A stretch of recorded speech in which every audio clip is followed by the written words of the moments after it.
Let's find some common standards for file setup and instructions. Before I get into that, though, I want to talk about the environment in which I'll be working so that you can track along with me. I'm going to be working in a Windows Excel-based environment where I'm going to narrate everything that I'm doing for you, and where appropriate, I'll give you menus. For example, much of what we do in here, we're going to do under page layout, where we'll do things like set our orientation to landscape.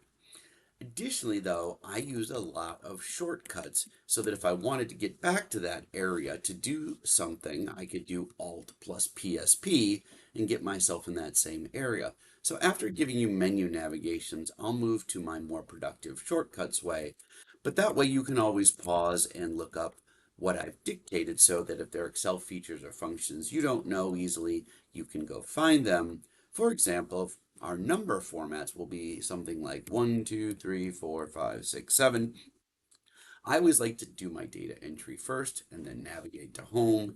And under the number area, when we use dollars, I like the accounting format. And I'm oftentimes going to be eliminating zeros from the accounting format using decreased decimal.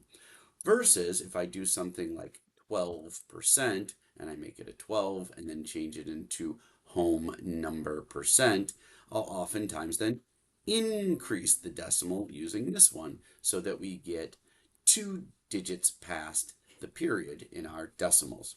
Much of what we do too will be larger, so I'm going to be selecting a lot of columns, for example, and going to home, find yourself to the format area, and we'll do format cells a lot, but we'll do format column width a lot too, and we'll use uniform columns like 15s or 20s so that things look nice and even. Last thing then is I'll be doing a lot of print previewing things where I can look and see I would like some additional structure elements like headers and footers. So if I go to page layout and then page setup, I can set up my header and footer in that custom area so that it can bring in the name of the file, enter, as well as the name of the tab that I'm on, okay? And then on the footer, I like to put the word page followed by the page number slash the number of pages, and then click OK. And notice when I print preview, then it tells me I'm on book 1, sheet 1, which then brings us to our last element, which is we're always going to want to do file, save as, and then make sure you know where you're saving all your work.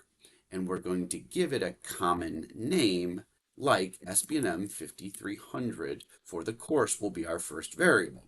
Then what we're working on, like the ratio calculator, is what we will work on in video number 2 in module 2.